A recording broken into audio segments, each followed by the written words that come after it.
standby sampai ada harga tu naik atas, baru kita tahu dia low. Syukurlah macam pada ketika ni kita pun tak tahu dia low, sini pun kita pun tak tahu dia low. Sampai dia naik atas baru kita rasa okey dia nak buat low ni. Okey, ni dia naik atas baru kita rasa dia nak buat low. Jadi kalau kita menunggu ni low, banyak low ni sampai bawah ni baru betul-betul dia buat low sebelum dia start naik atas ni ya. Satu cara yang kita boleh buat untuk tunggu sampai bila kita boleh masuk, pertama biar dia naik, kita tunggu sampai dia naik. Payah betul pakai ni. Sampai dia naik dan turun, dan kita tunggu bila dia start break atas ni. Umpama macam ni lah, katalah kita nampak dia turun. Okey, ni lah paling low. Kita biar masa dia naik ni, kita biar je naik dulu. Kita tunggu, kalau rajin nak masuk dulu, masuklah atau pulang kan. Tapi biasa kita akan kena tunggu dia turun dulu. Dan kita dah siap-siap. Okey, tandakan bawah ni dan kita tandakan atas ni. Entry kita selepas dia break yang ni. Ni. Masa dia break yang ni. Macam ni lah. Lepas tu kita pecahkan, lepas tu benci, lepas tu gembira balik, lepas tu benci. Okay. Andai kata permulaan kita trading, kita bermula dengan fasa dia sedang gembira. Okay. Sedang gembira. Jadi apabila fasa tu berubah jadi kepada benci ni, menyampah apa semua, sebab kita punya memori masih lagi dalam keadaan gembira, apa saja yang benci ni cuba buat, kita cuba deny dia lah. Mana kita kata tak, nanti dia naik balik ni, dia nak naik balik. Sedangkan memang fasa dia memang tengah menyampah kan, orang senang buang lah kan. Kita sebab apa? Sebelum ni kita gembira, kita benci. Okay. Dan apabila benci ni ataupun menyampah ni, dia tukar balik pada fasa nak pada gembira. Okay. Pada waktu ni pun kita disebabkan tadi bila kita ada kat sini, kita ingat di sini. Okay. Sekarang ni bila kita dah sampai kat kawasan gembira ni, permulaan lah, selalunya lah permulaan. Jadi kita dah tak ingat yang gembira lama ni dah. Memang takkan ingat. Kita akan ingat yang paling dekat je, di mana kita benci. Dan disebab itu masa dia tengah naik-naik ni, kita jadi macam menyampah lah, menipu lah, bengang lah, tak percaya lah kan. Ilmu teknik tak boleh pakai lah, menipu je kan. Beli breakout tak boleh. Sebab apa? Kita pada ketika dia bermula pada nak gembira ni, kita masih lagi memberi kita ingat pada benci tu.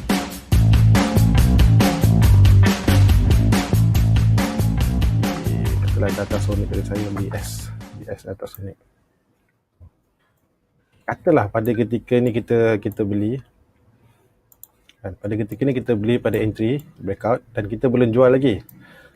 Objektif kita untuk dia naik, mungkin kita membayangkan dia naik lagi tinggi, tapi dalam cerita ni dia tak naik lagi. Kita entry macam manalah, saya nak zoom pakai ni kot. Okay. Dia tak ada playback ni. Kalau ada playback cantik. Bolehlah saya nak tunjukkan macam mana. Okay, bayangkanlah masa ketika ni lah. Kita pun entry pada breakout dan kita buat, katalah kita buat satu plan, target kita nak jual pada RM2 lah.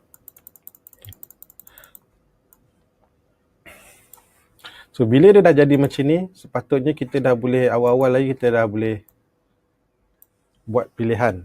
Sama ada nak tunggu ataupun nak biarkan. Sebab objektif kita waktu ketika ini tak tercapai. Dan dia dah makin turun. Okay. Kenapa saya fokus sangat pada objektif pada mula-mula? Objektif maksudnya tujuan kita beli tu, supaya kita tak nak jadi yang turun macam ni lah, ataupun waktu dia jadi market teruk ni.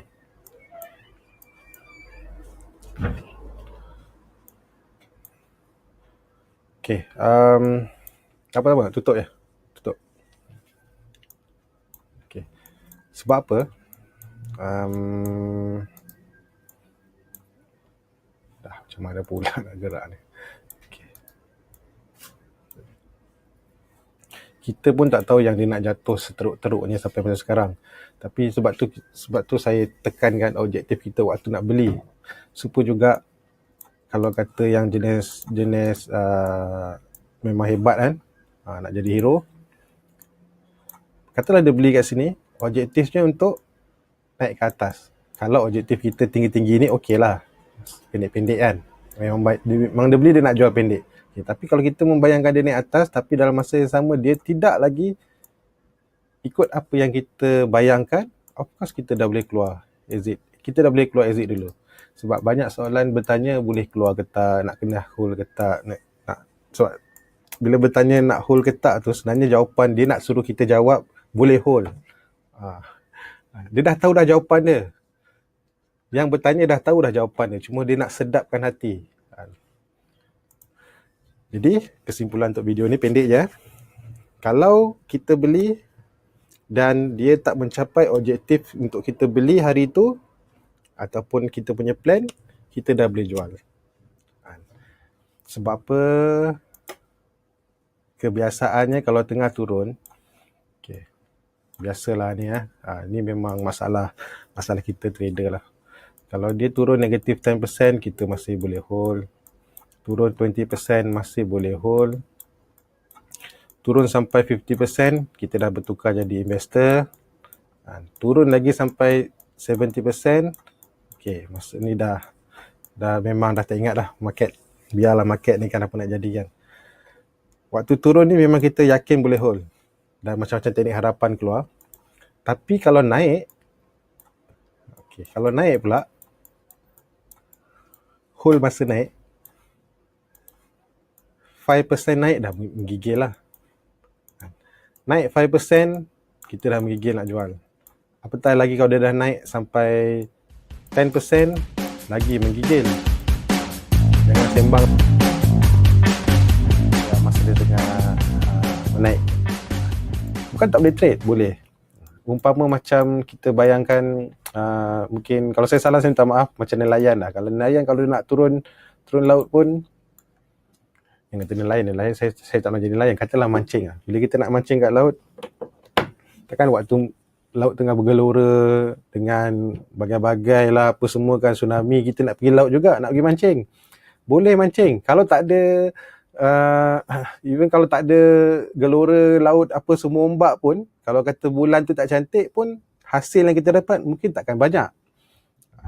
Dapat tapi mungkin tak se apa yang kita harapkan. Jadi kalau kata kita nak trade dalam keadaan sekarang kan, dengan moving average yang masih mengangkang jauh begini kan, tidak ada pun tanda-tanda dia nak terbalik lagi ke apa semua, bukan tak boleh trade, boleh. Tapi jangan mengharapkan magic lah. Macam kita mancing tadi lah, kalau kata bulan tak cantik kita pergi mancing, tapi kita nak harapkan ikan grade A, memang payah lah. Tapi kalau kita bulan cantik, apa semua cantik, laut cantik, tapi tak dapat juga ikan, itu salah tekong. Tekong tunjuk tempat tak cun. Okay. Dalam bila saya kata trend atau swing, dalam keadaan macam ni, saya nak jelaskan sikit lagi ya. Katalah macam ni. Jangan tengok chart ni, tengok garisan yang saya lukis ni. So bila dia bergerak, chart dia akan gerak turun naik lah. Kadang-kadang bila orang kata swing tu, semua nak kena swing kat sini je. Mesti kalau waktu dia naik, turun, pull back, kita beli kat sini. Ni baru kita panggil dia swing. Tak semestinya. Swing ada dua. Satu, swing ketika pullback, naik, turun dan pullback. Dan swing boleh juga dipanggil ketika dia breakout. Maksudnya ada satu kenaikan, turun, dia break pada tinggi yang sebelah ni. Yang ni kita panggil dia swing breakout. So, kena faham yang tu. Tak semestinya swing kena beli kat bawah je. Tunggu breakout pun kita panggil swing. As long dia simpan lebih daripada satu hari, dan kita kata swing lah kan. Sama juga waktu dia menurun, seturun pun saya pun masih boleh lagi trade, cuma di bursa bila turun kita tidak macam kita return ni tak boleh short sell kan. Sebab bila turun macam ni, turun dan dia naik, ini kita panggil pullback juga. Kalau kita dari bawah naik dan turun, pullback. Dari atas turun pun, ini pun pullback. Biasanya kita akan short sell kat area sini.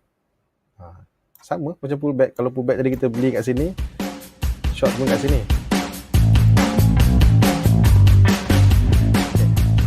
Benda pertama yang kita boleh nampak ataupun yang kita rasa trend yang bila ada ni, tadi puncak lah, mana puncak yang di sini,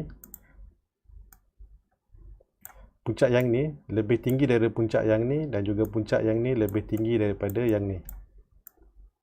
Okey, itu yang pertama. Dan dia punya lurah ni, ada orang panggil belly kan, belly, peak and belly, ataupun kita panggil ni, yang ni lebih tinggi daripada yang ni. Ini menunjukkan charta tu sedang dalam keadaan trending yang menaik disebabkan pembelian yang berterusan. Dan waktu turun ni pun sama juga, tapi dia apa saja kita cerita pasal yang menaik ni, sama je cerita dia dengan terbalik, yang menurun ni. Kita cuma terbalikkan dia saja. So bila menurun, kita akan nampak puncak yang ni lebih rendah daripada puncak yang ni, dan puncak yang terbaru ni pun lebih rendah daripada puncak yang ni. Sementara yang dia punya low ni makin rendah. Dia maknanya dia buat makin low dan makin low. So kita kata ini dalam kondisi trending down. Dan di mana trending down maksudnya orang yang membeli ni tak mampu nak beli lebih tinggi daripada aras yang ni. Yang membeli ni tak mampu nak beli lagi tinggi daripada aras yang pernah dia orang beli dulu. Menyebabkan dia trending down. Boleh tak dalam keadaan ketika nak jadi A ni, boleh tak kalau kita nak agak di mana akan berlakunya pertukaran arah ni, mana dia berkona. Kalau kata B ni, boleh tak kita nak mengagak di mana pertukaran arah ni boleh berlaku? Boleh. Boleh dengan beberapa cara dan juga teknik yang boleh dipakai, disebabkan pergerakan harga ni sama saja. Kalau kita tengok 10 tahun lepas, 20 tahun lepas, 30 tahun lepas, 100 tahun lepas, 200 tahun lepas, pergerakan ni semua sama sebab dia melibatkan fear and greed. Fear and greed. Selagi carta tu melibatkan bukan melibatkan apa dia orang kata, macam emosi lah. Kalau ada, terutama sekali yang carta yang melibat kewangan, boleh diramal lah. Dia punya peak, dia punya low, dia punya peak, dia punya low. Termasuklah kita punya, kalau carta yang paling famous sekarang adalah carta COVID lah. Ada orang dah buat dia punya ramalan dia di mana peak, di mana dia punya low. Okey,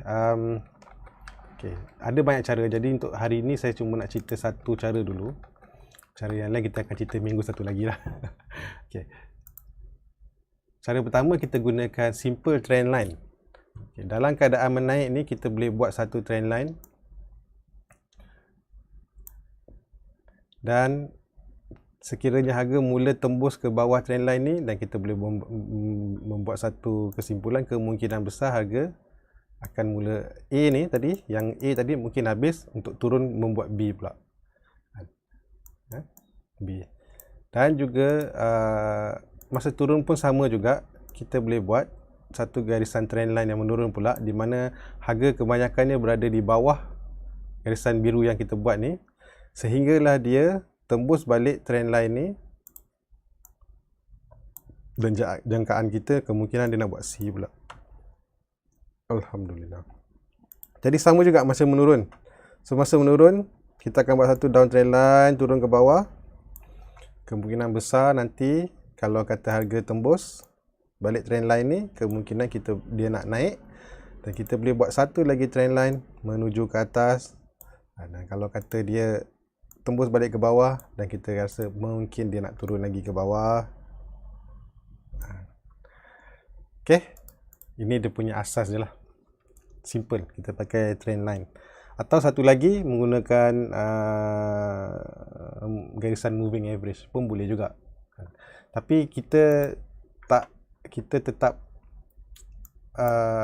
kena ingat yang high low ni juga so ini cerita minggu lepasnya, jadi gabungkan je lah cerita tu. Okay. Maksudnya kita berdasarkan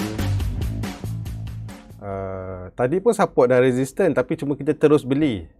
Yang pertama, kita terus beli pada harga yang pada kita nampak ni, kita terus beli dan kita ambil support resistance ni sebagai kita punya trading plan lah.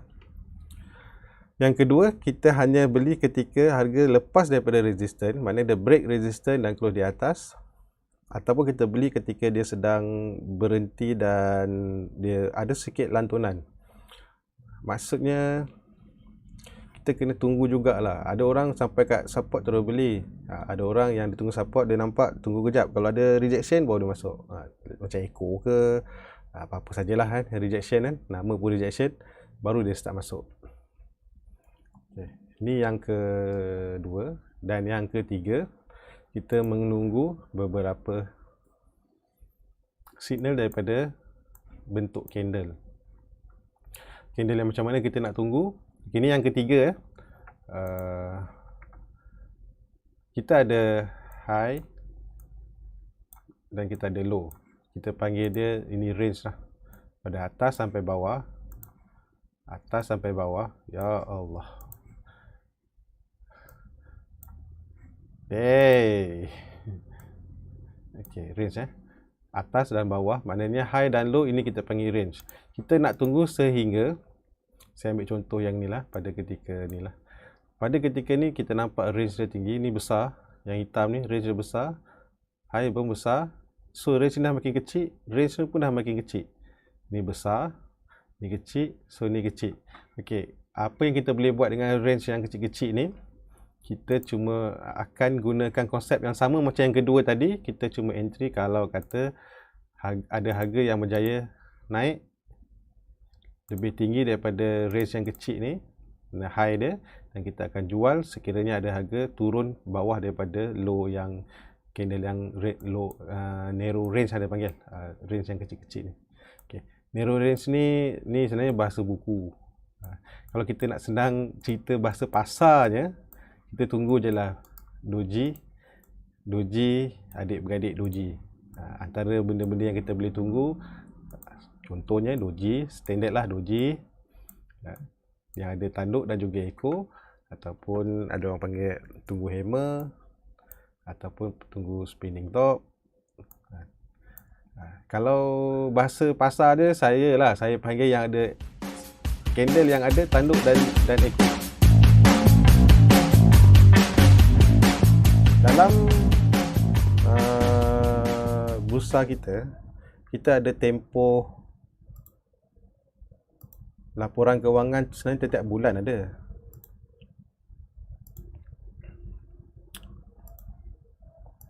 Setiap bulan ada, tapi kebiasaannya yang banyak dilaporkan. Setiap bulan ada, yang banyak dilaporkan kalau dalam kalau pembulan tahun tu kita akan nampak pada bulan 2, lepas tu bulan 5. Bulan 5, lepas tu bulan 8, lepas tu bulan 11. So dalam satu tahun tu ada 4 kali lah laporan. Yang paling banyak dilaporkan, bukan kata bulan 1 tak ada, bulan 3 tak ada, bulan 4 tak ada, bulan 6, bulan 7 tak ada, bulan 2, 3, 4, 5, 6, 7, 8, 8, 9, 10, 11, 11, 12, 1, 2. Ada, setiap bulan tetap ada. Cuma paling banyak, maksudnya paling banyak dilaporkan. Jadi antara bulan-bulan ni, kita akan jangkakan, bukan jangkakan lah.